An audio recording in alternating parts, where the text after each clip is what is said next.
अल्हम्दुलिल्लाहि रब्बिल आलमीन वस्सलातु वस्सलामु अला रसूलिल करीम व अला आलिहि व अस्हाबिहि अजमईन अम्मा बाद अऊज़ु बिल्लाहि मिनश शैतानिर रजीम बिस्मिल्लाहिर रहमानिर रहीम या अय्युहल्लज़ीना आमनू हक्का तुकातिही व ला तमूतुन्ना इल्ला व अंतुम मुस्लिमून वातसिमू बिहब्लिल्लाहि जमीअन व ला तफर्रकू सदक़ल्लाहुल अज़ीम रब्बि इश्रह ली सदरी वयस्सिरली अमरी वहलुल उक़्दतम मिन लिसानी यफ़क़हू क़ौली. అనంత కరుణామయుడు అపార కృపాశీలుడు అయిన అల్లాహ్ పేరుతో ప్రారంభిస్తున్నాను. పెద్దలారా, సోదర సోదరీమణులారా, తల్లులారా, అస్సలాము అలైకుం వరహ్మతుల్లాహి వబరకాతుహు. నేను ప్రప్రథమంగా అల్లాహ్కు కోటాను కోట్ల కృతజ్ఞతాస్తుతులు సమర్పించుకుంటున్నాను. అలాగే మనందరికీ కూడా అల్లాహ్ తఆలా ఆయన యొక్క హిదాయతను మనకందరికీ అనుగ్రహించినందుకు ఇంకా అల్లాహ్ను వేడుకుంటున్నాను. అల్లాహ్ తఆలా మనం ఈ రోజు ఇక్కడ హాజరు కావడాన్ని, కూర్చోవడాన్ని, చెప్పడాన్ని, వినడాన్ని స్వీకరించాలని, తదనుగుణంగా ఫలితంగా మన వల్ల జరిగినటువంటి అనేకమైనటువంటి తప్పులను, పొరపాట్లను, పాపాలను క్షమించాలని అల్లాహ్ను వేడుకుంటున్నాను. మహసలారా, అంశం ఇవ్వబడింది వాతసిము బిహబ్లిల్లాహి జమీఅన్ వలా తఫర్రకు అనేటటువంటిది.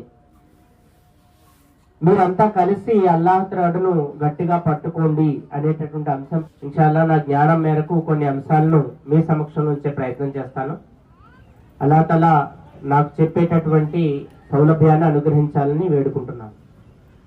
మహసలారా, ఈ ఆయతని ఒకసారి మనం గమనిస్తే అసలు ఈ ఆయతపై మనం ఏ విషయాలు మాట్లాడవచ్చు, ఏం చెప్పాలి అనేది నేను ఆలోచించినప్పుడు ఖురాన్ని, అలాగే ఇంకా వ్యాఖ్యాన గ్రంథాన్ని, అందులో ఈ ఆయత గురించి ఏం చెప్పారు అనే విషయాన్ని చూసినప్పుడు ఒక విషయం నా ముందుకు వచ్చింది. అదేమిటంటే, ముందుగా అల్లాహ్ తఆలా ఇక్కడ ఆదేశించేది ఏమిటంటే వాతసిము, గట్టిగా పట్టుకోండి, బిహబ్లిల్లాహి, అల్లాహ్ యొక్క త్రాడును. ఇది మొట్టమొదటి సెంటెన్స్. ముందుగా మీరు అల్లాహ్ యొక్క త్రాడును గట్టిగా పట్టుకోండి అనేటటువంటి సెంటెన్స్ మనకి ఇందులో కనపడుతుంది. మరి ఇప్పుడు మనం దేని గురించి మాట్లాడాలి? అల్లాహ్ యొక్క త్రాడు అంటే ఏమిటి, దాన్ని గట్టిగా పట్టుకోవడం అంటే అర్థం ఏమిటి అనేటువంటి విషయాలను మనం ఆలోచించినప్పుడు విభిన్నమైనటువంటి వ్యాఖ్యాన కర్తలు దీని గురించి ఏం మాట్లాడారు, అల్లాహ్ యొక్క త్రాడు అంటే ఏమిటి అనేది చూస్తే అందులో చాలా మంది వ్యాఖ్యానకర్తలు ఏం చెప్పారంటే, ప్రవక్త సల్లల్లాహు అలైహి వసల్లం వారి యొక్క హదీస్ ఆధారంగా, హజరత్ అలీ రజల్లాహు తఆలా అన్హు వారు ఉల్లేఖించినటువంటి హదీస్ ఆధారంగా వారు చెప్పింది ఏమిటంటే, అల్లాహ్ యొక్క త్రాడు అంటే పవిత్ర ఖురాన్, దివ్య ఖురాన్. అల్లాహ్ ఇక్కడ ఏం ఆదేశిస్తున్నాడంటే, మీరు అల్లాహ్ యొక్క త్రాడును అంటే దివ్య ఖురాన్ను గట్టిగా పట్టుకోండి అని ఇక్కడ అల్లాహ్ తఆలా ఆదేశిస్తున్నాడు. ఇక్కడ అల్లాహ్ యొక్క గ్రంథాన్ని గట్టిగా పట్టుకోమని చెప్పేసి ప్రవక్త సల్లల్లాహు అలైహి వసల్లం కూడా మనకు ఆదేశించారు. ఎప్పుడైతే హజ్జతుల్ విదా సందర్భంలో ఆయన ఇకపై నేను బహుశా మీ మధ్య ఉండకపోవచ్చు అనేటటువంటి విషయాన్ని ప్రస్తావిస్తూ, నేను మీ మధ్య 2 వస్తువులను వదిలి వెళుతున్నాను, వాటిని ఎవరైతే దృఢంగా పట్టుకుంటారో వారు ఎప్పటికీ కూడా మార్గం తప్పరు అన్నారు ప్రవక్త సల్లల్లాహు అలైహి వసల్లం. అందులో మొట్టమొదటిది అల్లాహ్ యొక్క గ్రంథం కితాబుల్లా, రెండవది నా యొక్క సున్నత్, ప్రవక్త సల్లల్లాహు అలైహి వసల్లం వారి యొక్క సాంప్రదాయం. కాబట్టి ఖయామత్ వరకు కూడా, ప్రళయ దినం వరకు కూడా రుజుమార్గాన్ని పొందాలంటే దివ్య ఖురాన్ ద్వారా మాత్రమే రుజుమార్గం లభిస్తుంది. ప్రవక్త సల్లల్లాహు అలైహి వసల్లం వారి యొక్క సున్నత్ ద్వారా మాత్రమే రుజుమార్గం లభిస్తుంది. ఇందులో ఏ విధమైనటువంటి సందేహం లేదు. దైవానికి దాసులకి మధ్య సంబంధాన్ని పటిష్టం చేయడానికి అల్లాహ్ తఆలా దివ్య ఖురాన్ని పంపించాడు. ఎందుకంటే చూడండి, ఆ కాలంలో వారైతే ప్రవక్త సల్లల్లాహు అలైహి వసల్లం వారిని చూశారు, కానీ ఇప్పుడు మనం ప్రవక్త సల్లల్లాహు అలైహి వసల్లం వారిని కూడా చూడం. కానీ దివ్య ఖురాన్ మన మధ్య ఉంది కనుకనే మనం దివ్య ఖురాన్ ద్వారా మాత్రమే అల్లాహ్ యొక్క సాన్నిధ్యాన్ని మనం పొందగలం. అల్లాహ్ యొక్క సాన్నిధ్యాన్ని పొందాలి అంటే మనం అల్లాహ్ యొక్క త్రాడైనటువంటి దివ్య ఖురాన్ని గట్టిగా మనం పట్టుకోవాలి. కనుక ఇన్షాల్లా ఈ సమావేశంలో హాజరైనటువంటి మనందరం కూడా ఒకసారి ఆత్మపరిశీలన చేసుకోవాలి. దైవానికి నాకు మధ్య ఉన్నటువంటి సంబంధాన్ని పటిష్టపరిచేందుకు వచ్చినటువంటి దివ్య ఖురాన్తో నా సంబంధం ఎలా ఉంది? నేను రోజు ఎంత మేర ఖురాన్ చదవగలుగుతున్నాను? అలాగే మా ఇంట్లో ఖురాన్ చదివేటటువంటి వాతావరణం ఉందా లేదా? అలాగే నేను ఏదైతే చదవగలుగుతున్నానో దాన్ని నేను డెవలప్ చేసుకునేందుకు ఈ రోజు నేను సంకల్పం చేసుకోవాలి. అప్పుడే అల్లాహ్ యొక్క సాన్నిధ్యాన్ని పొందడానికి మనం ఏ కార్యక్రమం అయితే ఈ రోజు ఏర్పాటు చేసుకున్నామో దానికి సార్థకత చేకూరుతుంది. ఇన్షాల్లా సంకల్పం చేసుకుందామండి. ఇన్షాల్లా ఈ రోజు మన యొక్క సంకల్పం ఏమిటంటే, నేను ఇప్పటి వరకు నాకు ఏ సంబంధం అయితే ఉందో దివ్య ఖురాన్తో దాన్ని నేను మరింతగా పటిష్టం చేసుకునేందుకు, తద్వారా అల్లాహ్ యొక్క సాన్నిధ్యాన్ని దివ్య ఖురాన్ ద్వారా పొందేందుకు నేను సంపూర్ణమైనటువంటి ప్రయత్నాన్ని నేను చేస్తాను అని మనందరం కూడా సంకల్పం చేసుకోవాల్సినటువంటి అవసరం ఎంతైనా ఉంది. ఇక మహాశైలారా, దివ్య ఖురాన్ గురించి 2-3 విషయాలు కూడా ఈ సందర్భంగా మనం మాట్లాడాలి. ఎందుకంటే ఈ రోజు మన యొక్క అంశం దివ్య ఖురానే. ఎందుకంటే అల్లాహ్ యొక్క త్రాడు అనేది దివ్య ఖురానే. అలాగే త్రాడుని మనం ఒకసారి భౌతికంగా ఆలోచించినట్లయితే తాడుకు 2 కొసలు ఉంటాయి. ఒక కొస మన చేతిలో ఉంది, రెండవది అల్లాహ్ వద్ద ఉంది. అల్లాహ్ దాకా మనం వెళ్ళాలంటే ఈ తాడు ద్వారానే మనం అధిరోహించుకుంటూ, సోపానాలు అధిరోహించుకుంటూ మనం వెళ్లాల్సినటువంటి ఆవశ్యకత ఉంది. కనుక మనం దివ్య ఖురాన్ గురించి కొంచెం వివరణాత్మకంగా మాట్లాడుకోవడానికి మనం ప్రయత్నం చేద్దాం. దివ్య ఖురాన్ యొక్క పరిచయాన్ని మనం ఒకసారి మనం పునరుజ్జీవింప చేసుకోవడానికి, మనం పునరుక్తం చేసుకోవడానికి మనం ప్రయత్నం చేద్దాం. దివ్య ఖురాన్ అంటే దీన్ని అల్ కితాబ్ అన్నారు. ఇది అల్లాహ్ యొక్క గ్రంథం. చూడండి, ప్రపంచంలో చాలా గ్రంథాలు ఉన్నాయి, చాలా చాలా గొప్ప గ్రంథాలుగా చెప్పబడుతూ ఉంటాయి. కానీ దివ్య ఖురాన్తో పోల్చుకున్నప్పుడు అవన్నీ కూడా తేలిపోతాయి. ఎందుకంటే ఈ ప్రపంచంలో ఏది కూడా దైవం దగ్గర నుంచి వచ్చినటువంటి గ్రంథంగా తనను తాను ప్రకటించుకున్నటువంటి ఏకైక గ్రంథం ఖురాన్. అలాగే అల్లాహ్ తఆలా మహాప్రవక్త సల్లల్లాహు అలైహి వసల్లం వారికి ఏదైనా మోజిజా మహత్యం ఇచ్చాడంటే ఆ ఇచ్చినటువంటి మహత్యం ఖురాన్ రూపంలోనే ఇచ్చాడు. ఖురాన్ యొక్క ఆర్గ్యుమెంట్ ముందు ఇంకే ఆర్గ్యుమెంట్ కూడా లేదు, నిలబడలేదు. చాలా మంది ప్రవక్తలకు అల్లాహ్ తఆలా చాలా మోజిజాలు ఇచ్చాడు, మహత్యాలు ఇచ్చాడు. కానీ మహాప్రవక్త సల్లల్లాహు అలైహి వసల్లం వారికి ఇచ్చినటువంటి జిందా మోజిజా ఏమిటంటే, సజీవమైనటువంటి నిదర్శనం, మహత్యం ఏదైనా ఉంది అంటే అది దివ్య ఖురాన్ మాత్రమే. ఇంకా ఈ ఖురాన్ ఎటువంటిది అంటే అజబా అని చెప్పడం జరిగింది. అద్భుతమైనది, అత్యద్భుతమైనటువంటిది. ఇది చూసి జిన్నులకే జిన్ను అల్లాహ్ తఆలా ప్రస్తావిస్తాడు. వారికే హిదాయత్ వచ్చేసిన తర్వాత మళ్ళీ వెంటనే వారు ఆయన యొక్క ధర్మాన్ని పరిచయం చేయడానికి మిగిలిన వారి వద్దకు వెళ్ళిపోతారు.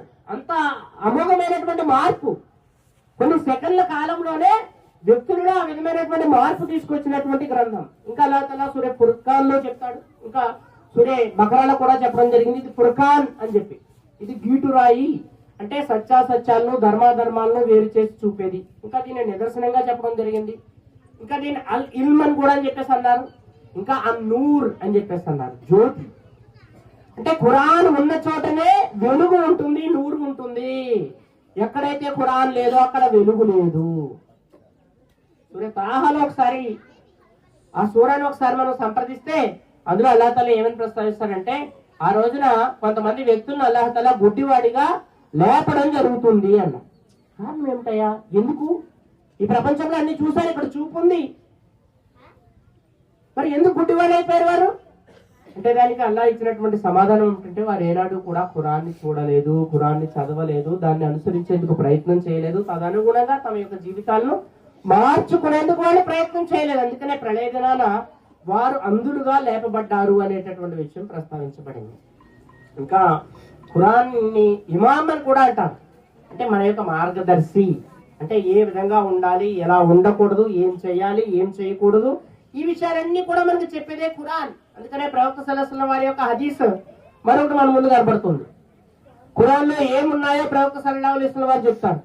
వాటికి అనుగుణంగా మన యొక్క జీవితాన్ని ఏ విధంగా వ్యవహరించాలో, ఏ విధంగా నడుపుకోవాలో ప్రవక్త సల్లల్లాహు అలైహి వసల్లం వారు చెప్తారు. ఖురాన్ లో హరాం గురించి చెప్పడం జరిగింది. హరాం ఏం చేయాలండి మనం? అమ్మాయి ఏం చేయాలండి? హరాం నిషేధించబడినటువంటివి కనుక మనం వాటిని మన యొక్క జీవితం నుండి విసర్జించాలి, మనకు దూరంగా ఉంచాలి. వాటి దరిదాపుల్లో కూడా మనం వెళ్ళకూడదు. దాంతో మనం డీల్ చేయాల్సినటువంటి విధానం అన్నమాట. రెండవది హలాల్. హలాల్ ఏంటండి? ధర్మసమ్మతం చేయబడింది, స్వీకరించాల్సినటువంటివి. అచ్చా, హరాం ఏదైతే ఉందో హరాం ఒకసారి మనకి చాలా ఇంపుగా కూడా కనిపిస్తూ ఉండొచ్చు బహుశా, కానీ అయినప్పటికీ అల్లాహ్ యొక్క ఆదేశం కాబట్టి అది హరాం కాబట్టి దాన్ని మనం హరాంగానే చూడాలి. కనుక దాని జోలికి నేను ఎంత మాత్రం కూడా వెళ్ళను అనేటువంటి విషయంగానే చూడాలి. హరాం హలాల్ అనేటువంటి నా రెండు మాటలు కూడా ఖురాన్ వెలుగులో ఇవి కేవలం తిండి పదార్థాల వరకు మాత్రమే పరిమితం కాదు. ఖురాన్ లో ఏ పనైతే చెయ్యమన్నాడో అది హలాల్, ఏ పనైతే మానుకోమన్నాడో అది హరాం. చూడండి, కనుక మానవ జీవితానికి సంబంధించినటువంటి సకల వ్యవహారాలు కూడా మనకి హరామా హలాలా డూసా డోన్సా అనేటటువంటి పరిధిలోకి వచ్చేస్తాయి. కనుక దానికి అనుగుణంగా మనం ఏదైతే ఏ పని అయితే అల్లాహ్ తఆలా హరాం చేశాడో ఆ పనికి మనం దూరంగా ఉండాలి. ఏ పని అయితే అల్లాహ్ తఆలా హలాల్ చేశాడో ఆ పని మనకి ఎంత కష్టమైనా మనం చేయడానికి మనం ప్రయత్నం చేయాలి. ఇక మూడవది మహాప్రవక్త సల్లల్లాహు అలైహి వసల్లం వారు చెప్పారు, అదేమిటంటే ముహకం. అంటే ఖురాన్ లో స్పష్టమైనటువంటి ఆదేశాలు ఉన్నాయి. ముహకమాత్ అని కూడా అనొచ్చు, స్పష్టమైనటువంటి ఆదేశాలు. ఇదిగో ఇందాక చూడండి, చాలా ఆదేశాలు వచ్చినాయి. తల్లిదండ్రుల యొక్క విధేయత చూపండి, అశ్లీలపు వ్యవహారాలకు దూరంగా ఉండండి, ఇంకా సంతానాన్ని హత్య చేయకండి, ఇంకా చాలా విషయాలు ఖురాన్ లో స్పష్టమైనటువంటి ఆదేశాలు చాలానే ఉన్నాయి. కనుక వీటిని గురించి ప్రవక్త సల్లల్లాహు అలైహి వసల్లం వారు ఏం చెప్పారు? వీటిని మీరు ఆచరించండి, వీటిని మీరు ఇంప్లిమెంట్ చేయండి, వాటన్నిటికీ మీరు కట్టుబడి ఉండండి. అలాగే ముతషాబిహ్ అంటే అందులో ముతషాబిహాత్ అంటే కొన్ని విషయాలు మనకి అస్పష్టమైనటువంటివి, కొన్ని మనం ఇదమిద్దంగా ఇదని మనం చెప్పలేనటువంటి కొన్ని విషయాలు ఉన్నాయి. మరి వాటి విషయం ఏమిటి? వాటిని గురించి ప్రవక్త సల్లల్లాహు అలైహి వసల్లం వారు ఏమన్నారంటే వాటిని విశ్వసించండి సరిపోతుంది. వాటిని విశ్వసించండి. ఏమైనా విశ్వసించండి, ఇది అల్లాహ్ తరపున వచ్చినటువంటి అయితే ఇది కూడా. కానీ దాని నుండి నా ఆచరణ కొరకు ఏ విధమైనటువంటి డిమాండ్ లేదు. కనుక అందరూ ఆచరించాల్సినటువంటి విషయాలు ఏమి లేవు. ఏదైతే ఆచరించాలో అవన్నీ కూడా స్పష్టంగా ఉన్నాయి అనేటటువంటి ఆలోచన మనలో ఉండాలి. చివరిది ఏంటంటే ప్రవక్త సల్లల్లాహు అలైహి వసల్లం వారు చెప్పింది, ఖురాన్ లో అంశాల గురించి చెప్పడం జరిగింది. అంటే ఉదాహరణలు, కోకొల్లలుగా ఉదాహరణలు ఉన్నాయి. కోకొల్లలుగా ఖురాన్ లో ఉదాహరణలు ఉన్నాయి. ఇబ్రత్ అని కూడా చెప్పడం జరిగింది ఖురాన్ గురించి. ఎన్నో నిదర్శనాలు ఉన్నాయి. దాంతో పాటుగా అనేకమైనటువంటి ఉదాహరణలు, ఎన్నో జాతుల యొక్క వృత్తాంతాలు అల్లాహ్ తఆలా ఖురాన్ లో చెప్పాడు. సూరే ఆరాఫ్ చూడండి, సూరే తాహా చూడండి, తర్వాత సూరే కసస్ చూడండి, సూరే హూద్ చూడండి, సూరే యూసుఫ్ చూడండి, ఇంకా చాలా సందర్భాల్లో చూడండి. వీటన్నిటిలో కూడా అల్లాహ్ తఆలా విభిన్నమైనటువంటి జాతులు ఏ విధంగా నష్టపోయాయి, ఏ విధంగా మార్గభ్రష్టులు అయిపోయారు, ఇంకా చెప్పాలంటే అల్లాహ్ యొక్క ఆగ్రహానికి ఏ విధంగా బలైపోయారో అల్లాహ్ తఆలా చెప్తాడు. సూరే బఖరాలో బనీ ఇస్రాయిల్ గురించి చెప్తాడు అల్లాహ్ తఆలా. వారు ఏ విధంగా నాశనం అయిపోయారు ఏమిటి, ఈ విషయాలన్నీ కూడా చెప్తాడు. కారణం ఏమిటి? ఉదాహరణ. చూడండి, మన పిల్లలకి చెప్తా ఉంటాం మనం. మన ఇద్దరు పిల్లల్లో ఒకరు బాగా చదివితే, లేకపోతే మన పక్కన పిల్లవాడు బాగా చదివి మన పిల్లవాడు బాగా చదవకపోతే చూడు వాడు చూసి బుద్ధి తెచ్చుకో అని చెప్పేసి అంట. లేకపోతే వాడు సరిగ్గా చదవకపోతే చూడు వాడి దగ్గరికి వెళ్ళక, నువ్వు వాడు స్నేహం చేస్తే పాడైపోతావు అని చెప్పేసి ఆ ఉదాహరణని, ఆ మిసాల్ని చూపించమని మాట్లాడతాం. అల్లాహ్ తఆలా కూడా అదే విధానాన్ని అనుసరిస్తే ఏం చెప్తున్నాడంటే, చూడండి ప్రజలారా, గ్రంథం మీ దగ్గరకు వచ్చింది, ఇది నూర్, ఇది ఇబ్రత్, ఇది మీ కొరకు, అలాగే ఇది అల్ కితాబ్, ఇది దీని ద్వారానే మీకు రుజుమార్గం లభిస్తుంది, ఇది ఫుర్ఖాన్, ఇది. కనుక మీరు ఈ ఖురాన్ మాత్రమే మీరు అనుసరించాలి. దీన్ని ఎవరైతే తిరస్కరించారో తిరస్కరించినటువంటి వాడి యొక్క పరిస్థితులు చూడండి. ఆ జాతి, సమూద్ జాతి, ఇంకా ఇతరత్ర వ్యక్తులు ఎవరైతే ఉన్నారో బనీ ఇస్రాయిల్ కానీ ఫిరౌన్ కానీ, వీళ్ళ యొక్క అంతిమ ఫలితం ఏ విధంగా వచ్చిందో ఒకసారి చూడండి. మీరు కూడా వాళ్ళ యొక్క మాటలో మీరు వెళ్ళకండి, జాగ్రత్త సుమా అని చెప్పేసి అల్లాహ్ తఆలా చెబుతూ సచ్చీలురైనటువంటి ప్రవక్తల గురించి కూడా ప్రస్తావించాడు. చూడండి వాళ్ళు ఏ మార్గం వైపు వెళ్ళారో, మీరు కూడా ఆ ప్రవక్తల యొక్క మార్గం వైపునే మీరు వెళ్ళండి, తద్వారా మీకు రుజుమార్గం లభిస్తుంది అని చెప్పేసి. కనుకనే మనం ఖురాన్ చదివేటటువంటి సందర్భంలో ఎప్పుడు కూడా గుణపాఠాన్ని గడిపేటటువంటి విధంగా ఉండాలి. అలాగే ఆ భయంకరమైనటువంటి పర్యవసానాలు ఏవైతే ఉన్నాయో ఆ పర్యవసానాల నుంచి మనం భయపడుతూ ఉండాల్సినటువంటి అవసరం కూడా ఎంతైనా ఉంది. ఇక మహాశైలారా, ఖురాన్ గురించి మనం ఒకసారి చూసినట్లయితే ఖురాన్ యొక్క హక్కులు కూడా ఉన్నాయి. ఖురాన్ పట్ల మన యొక్క బాధ్యతలు కూడా ఉన్నాయి. అలాగే ఈ ఖురాన్ ద్వారా అల్లాహ్ తఆలా మన యొక్క స్థానాలు ఏ విధంగా పెంచుతాడో దాని గురించి కూడా మనం తెలుసుకోవాల్సినటువంటి అవసరం ఉంది. ముందుగా ఖురాన్ పట్ల మనం నిర్వహించాల్సినటువంటి బాధ్యత ఏమిటంటే ఖురాన్ పట్ల మనం విశ్వాసాన్ని తీసుకురావాలి. చాలా స్పష్టమైనటువంటి విశ్వాసం తీసుకురావాలి. ఏమిటంటే ఇది అల్లాహ్ గ్రంథము, ఇందులో ఉన్నటువంటి విషయాలన్నీ కూడా నేను ఆచరించి తీరాల్సిందే, అంతకు మించి నాకు ఏ విధమైనటువంటి ప్రత్యామ్నాయం కూడా లేదు. ఒకవేళ ఈ గ్రంథాన్ని నేను అనుసరించకపోతే, ఆచరించలేకపోతే రేపు నేను నరకానికి వెళ్ళిపోతాను అనేటటువంటి విశ్వాసం, అనేటటువంటి క్లారిటీ మన దగ్గర ఉండాలి. ఇక రెండవది ఏంటంటే ఖురాన్ని మనం పఠించాలి, ఖురాన్ని మనం చదవాలి. ఎందుకంటే అది ఖురాన్ యొక్క హక్కు కూడా కదా, మనం చదవాలి అని. ఎందుకంటే ఖురాన్ అంటే మాటి మాటికి చదవబడేదని అర్థం. సో కనుక నేను చదవలేకపోతున్నానంటే చదివేటటువంటి అనేకమైనటువంటి అవకాశాలు మన ముందు వచ్చాయి. ఇవాళ టెక్నాలజీ ఎంత బాగా పెరిగిందంటే దాని ద్వారా మనం వినడం ద్వారా కూడా మనం ఖురాన్ని వినవచ్చు, చదువుకోలేకపోయినప్పటికీ. అలాగే మన పిల్లల ద్వారా చదివించుకుని ఖురాన్ని వినవచ్చు. కనుక మన ఇంటిల్లపాది కూడా ఖురాన్ని మనం పఠనం చేయాల్సినటువంటి ఆవశ్యకత ఉంది, మొదటిది. రెండవది, మూడవది తిలావత్. అంటే దీనికి అనువాదం ఏమిచ్చారంటే అనుసరణ అని ఇచ్చారు. అంటే ఖురాన్ని మనం పఠిస్తాము, అలాగే దాన్ని మనం అనుసరిస్తాం కూడా, ఆచరిస్తాం కూడా. ఖురాన్లో ఏవైతే ఆదేశాలు ఉన్నాయో వాటిని మనం ఆచరిస్తాము, అనుసరించాలి. తర్వాత తదబ్బుర్ చేయడం, అంటే అర్థం చేసుకోవడం, లోతుల్లోకి వెళ్ళడం. అల్లాహ్ తఆలా ఈ సూరాలో ఏం చెప్పాడు, ఈ ఆయతలో ఏముంది, వీటి యొక్క లోతుల్లోకి వెళ్ళి ఎప్పుడైతే మనం ఆలోచిస్తూ పోతామో అల్లాహ్ తఆలా మనకి మార్గాలను సుగమం చేసుకుంటూ వెళ్ళిపోతాడు. ఇక చివరిది ఏమిటంటే ఖురాన్ వ్యాపింప చేయడం, తబ్లీగే ఖురాన్. ఖురాన్ అనేది ప్రపంచ ప్రజలకు మార్గాన్ని చూపడానికి వచ్చినటువంటి గ్రంథం. ఆ మార్గాన్ని చూపేటటువంటి బాధ్యత అల్లాహ్ తఆలా మనకి ఇచ్చాడు. కనుక ఏ మార్గాన్ని అయితే చూపాలో ఆ గ్రంథాన్ని మన దగ్గర ఇచ్చాడు. కనుక ఈ గ్రంథాన్ని ప్రపంచ ప్రజలకు పరిచయం చేస్తే మనం రేపు అల్లాహ్ దగ్గర నిలబడగలం, లేకపోతే మనం అల్లాహ్ దగ్గర నిలబడేటటువంటి ఏ విధమైనటువంటి పరిస్థితి ఉండదు. ఎందుకంటే ఆ రోజున వీళ్ళందరూ కూడా, ఈ ప్రజలందరూ కూడా మనకు వ్యతిరేకంగా సాక్ష్యం ఇచ్చేటటువంటి పరిస్థితుల్లో అల్లాహ్ తఆలా వాళ్ళ యొక్క సాక్ష్యాన్ని మాత్రమే స్వీకరిస్తాడు. ఆ రోజున మనకు చెప్పుకోవడానికి ఏమీ లేనటువంటి పరిస్థితి ఏర్పడుతుంది. కనుక మనం చేయాల్సింది ఏమిటంటే ఈ గ్రంథాన్ని, ఇది ప్రజల యొక్క అమానత్, ఈ అమానత్ని మళ్ళీ వారికి మనం అప్పగించేందుకు ప్రయత్నం చేయాలి. ఆ విధంగా చేయలేకపోతే దాన్ని మన దగ్గరే పెట్టుకుంటే మనం ఇబ్బందుల్లో పడతామనేటువంటి విషయాన్ని కూడా ఈ సందర్భంగా మనం గ్రహించాలి. ఇక రండి మహాశయులారా, నా ప్రసంగం యొక్క రెండవ భాగం వైపు నేను వెళ్లేందుకు ప్రయత్నం చేస్తాను. ఈ ఖురాన్లో ఏముంది, ఏమిటి అనేటటువంటి విషయాలను చూసి ఇది మనపై మోపేటటువంటి బాధ్యతలు. ఇందులో రెండవ భాగం, ఈ ఆయతలో రెండవ భాగం ఏదైతే ఉందో దాని వైపు కూడా నేను రావడానికి ప్రయత్నం చేస్తాను.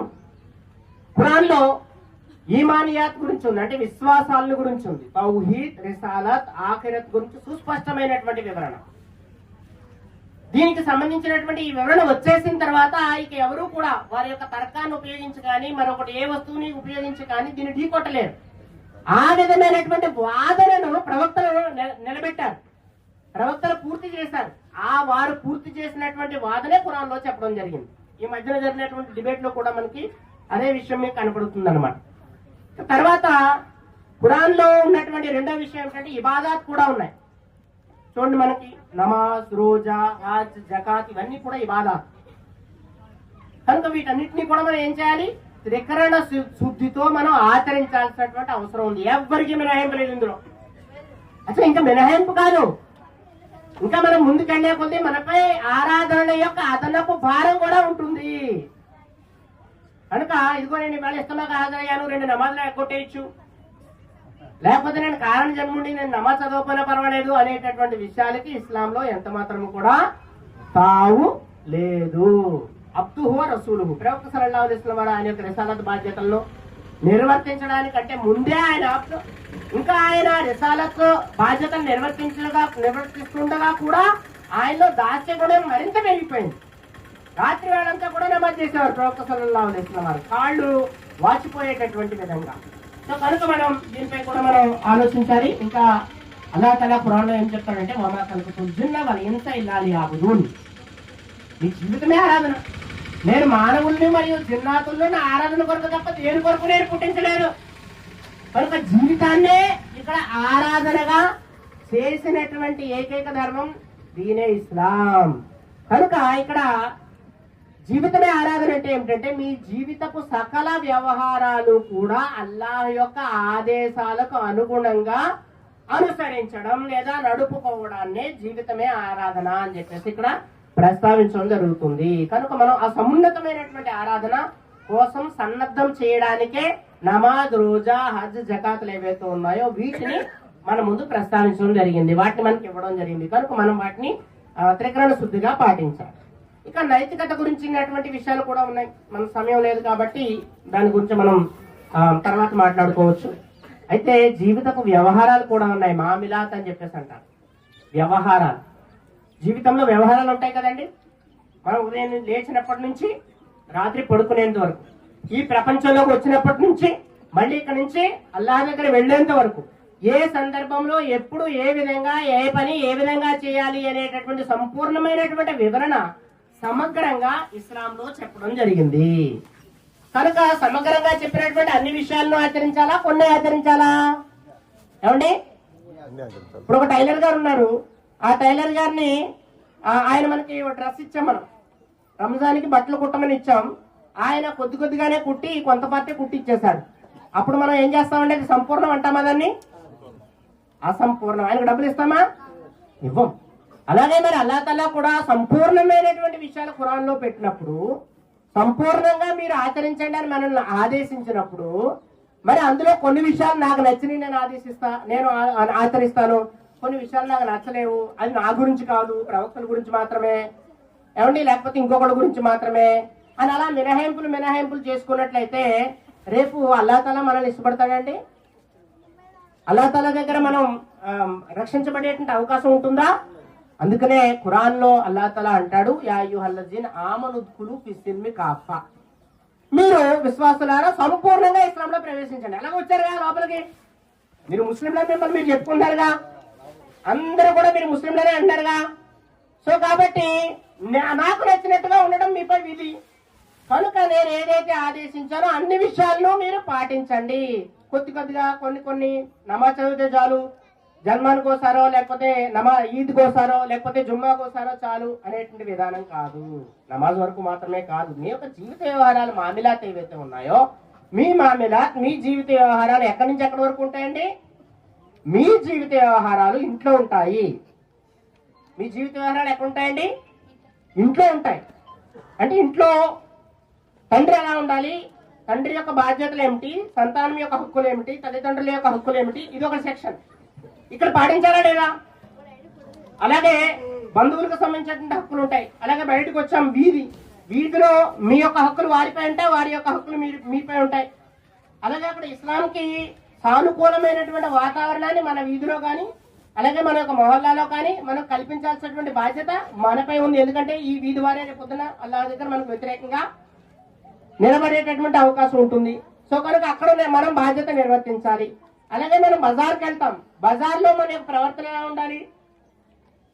కొనేటటువంటి వాడిగా, అమ్మేటటువంటి వాడిగా ఏ విధమైనటువంటి వ్యాపార నియమాలు అయితే ప్రవక్త సల్లల్లాహు అలైహి వసల్లం వారు అనుసరించారో వాటినే మనం అనుసరించాలి. అందులో ఏ విధమైనటువంటి డీవియేషన్ లేదు. ఎలా వద్దండి, అది వ్యవహారమా కాదా? అలాగే మనకు ఉన్నటువంటి ఉద్యోగం కానీ లేకపోతే మనకు ఉన్నటువంటి వ్యవహారం కానీ అలాగే మనకు ఉన్నటువంటి ఇంట్లో మన యొక్క ఆస్తి పంపకాలు కానీ అన్ని బాగానే ఉన్నాయి. తల్లిదండ్రుల హక్కు ఇస్తాను, సంతానం యొక్క హక్కు లభిస్తున్నాయి, బాగానే ఉన్నాయి. కానీ ఆస్తి పంపకాలు మాత్రం నా ఇష్టం. అలా ఊరుకుంటాడా? ఎట్టి పరిస్థితులను కూడా అల్లాహ్ అంగీకరించేటువంటి పరిస్థితి ఉండదు.